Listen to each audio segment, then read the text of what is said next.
Neste vídeo vou resumir um livro chamado Road to Ruin: The Global Elite Secret Plan for the Next Financial Crisis. Caminho à ruína, o plano secreto da elite mundial para a próxima crise financeira. O livro explica como esta crise vai acabar e o que você pode fazer para se proteger. O livro foi escrito pelo Jim Rickards, um dos meus economistas favoritos. O nome do livro soa como uma teoria conspiratória, mas o conteúdo está longe disso. Para compreender por que Jim escreveu tal livro, precisa primeiro entender quem é Jim Rickards, além de ser economista e cientista. Por muitos anos, Jim trabalhou como advogado com um grupo de pessoas da elite que dirigem as mais poderosas organizações financeiras do planeta, como o Banco Central da América, também conhecido como Fed, o Fundo Monetário Internacional, Wall Street, etc. Quando certas leis são aprovadas, é muito difícil para uma pessoa ordinária compreender as implicações, mas, como advogado e economista, Jim pode ver o propósito por trás e seus efeitos na economia mundial. O autor diz que as elites globais têm um plano, e este plano não envolve você, envolve sua riqueza. Para muitas pessoas, as elites globais são um grupo de pessoas misteriosas que vestem moletons e se sentam à roda de uma mesa redonda para discutir o futuro do mundo. Mas, de acordo com o autor, não há segredo em quem são essas pessoas. Eles são banqueiros principais de grandes países, ministros das finanças e acadêmicos. Ele até os nomeia no livro. Aquilo que eu adoro do autor é que ele nunca fez uma declaração que não seja apoiada pela ciência, dados e evidências. Resumirei o livro em 3 partes. Primeiro, eu explicarei por que estamos em crise hoje. Segundo, como tudo terminará e qual é o fim do jogo. Finalmente, quais são as ações que você pode tomar para se proteger. Parte 1. Para compreender por que nós estamos hoje com problemas, o autor analisa 2 crises que aconteceram no passado, 1998 e 2008. Muitas pessoas sabem do 2008, mas não sobre 1998. Em 98, um dos maiores fundos de cobertura, chamado Gestão de Capital de Longo Prazo, fez uma grande quantidade de investimento de risco em derivativos e quase causou uma grande crise financeira. Quando Wall Street e o Banco Central da América perceberam a gravidade do problema, tiveram que salvar o fundo de cobertura. Caso contrário, os grandes bancos entrariam todos em colapso como um dominó. O autor foi uma das pessoas na sala que realmente fez um acordo para evitar a crise financeira. Jim diz que o mundo esteve a poucas horas de um grande colapso. A principal causa do acidente de 98 foram os derivativos. Tenho certeza que você está dizendo, mas o que raios é um derivativo? Bem, dito de forma simples, os derivativos são só formas sofisticadas de jogo. Por exemplo, digamos que peço 10.000 euros emprestados ao seu amigo. Depois que a transição terminar e assinarmos toda a papelada, liga para você e digo: "Ei, você gostaria de apostar que eu vou devolver o dinheiro do seu amigo?" Se você concorda em apostar, se cria um derivativo. Um derivativo é uma aposta sobre o preço futuro ou a probabilidade de algo. É criado do nada. Não é transparente, não é regulamentado e não tem limite de tamanho. De acordo com Warren Buffett, os derivativos são armas de destruição em massa. Se tivéssemos aprendido nossa lição em 1998 e nos tivéssemos livrado dos derivativos, não teríamos a crise financeira de 2008. Mas como você sabe, isso não aconteceu e o resto é história.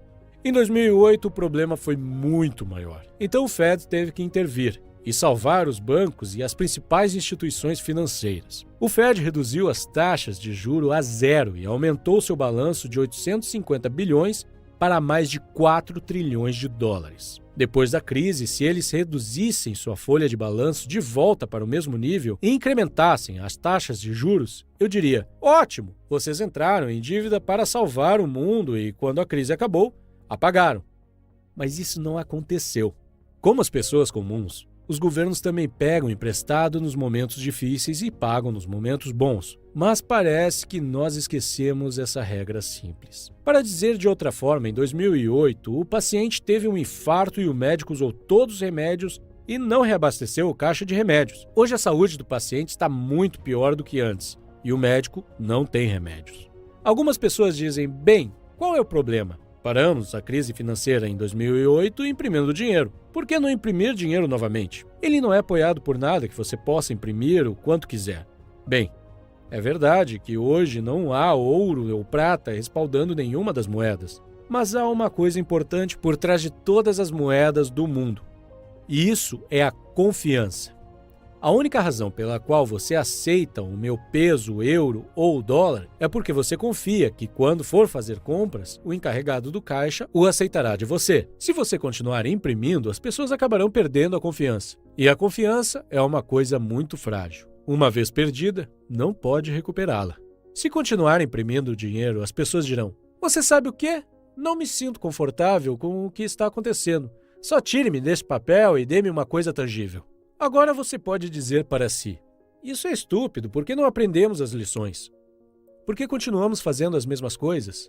Segundo o autor, uma das razões principais é que os modelos econômicos que se usam hoje estão desatualizados. Se você usar o modelo errado, você sempre terá o resultado errado.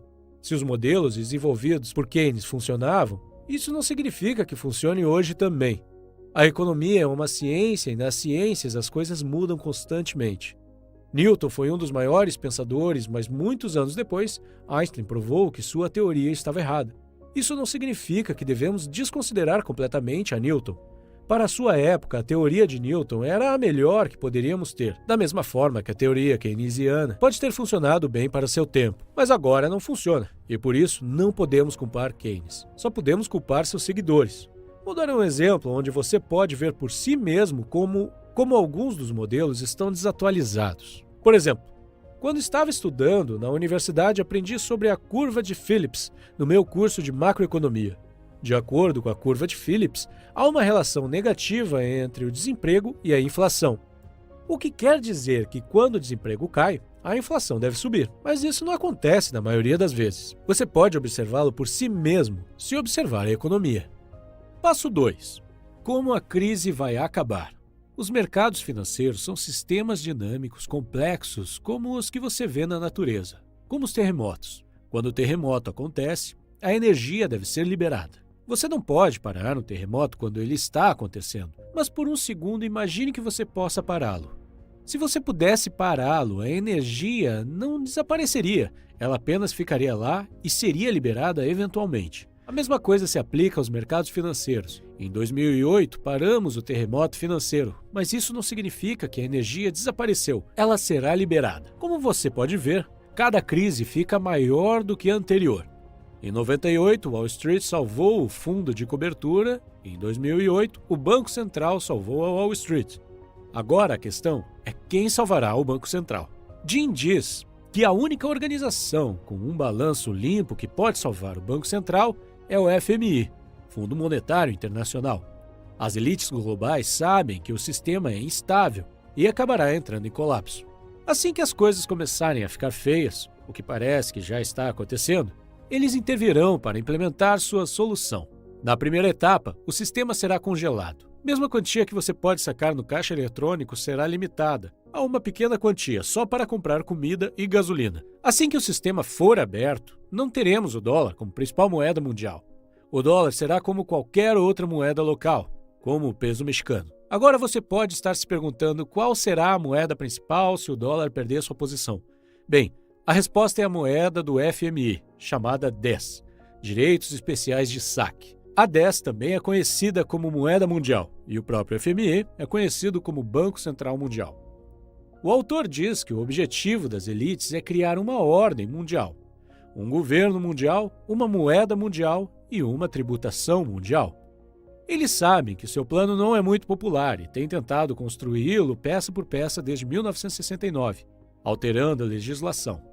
Em condições normais, nenhuma nação concordaria em entregar todos os seus poderes a um governo central, especialmente os Estados Unidos. Mas assim que houver caos e sangue nas ruas, o plano das elites será apresentado como a melhor solução. O enfraquecimento do dólar americano faz parte do plano. Os Estados Unidos são a nação mais forte e eles não vão querer renunciar ao controle facilmente.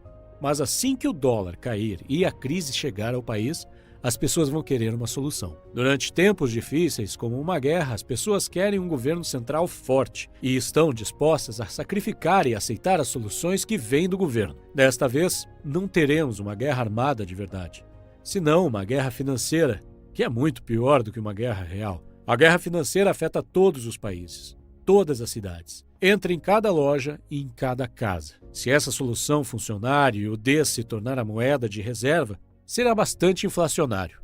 Se não funcionar, existe a possibilidade de voltarmos ao padrão ouro, mas pessoalmente duvido muito que isso aconteça, e é por isso que penso assim. Se você fosse dono de um restaurante McDonald's no centro da cidade, ficaria feliz se alguém abrisse um KFC próximo de você? Da mesma forma, os bancos não ficariam felizes se o padrão ouro fosse aplicado porque limita os seus negócios. Antes de passar para a parte final, eu realmente apreciaria se vocês pudessem curtir esse vídeo. Esse tipo de vídeo financeiro leva muito tempo para pesquisar e preparar. Além de ler o livro inteiro, quase assisti 20 horas de vídeos e entrevistas com o autor para encontrar maneiras simples de explicar as ideias para vocês com clareza. De qualquer forma, vamos passar para a terceira parte. Finalmente, nessa parte, compartilharei a estratégia de Jim para se proteger da crise financeira que se aproxima. Se eu lhe disser que definitivamente teremos inflação, você saberá exatamente o que fazer, né? Você compraria ativos tangíveis, como ouro, prata e terras. Por outro lado, se eu disser que teremos deflação, você também saberá o que fazer. Você teria mais dinheiro e compraria títulos.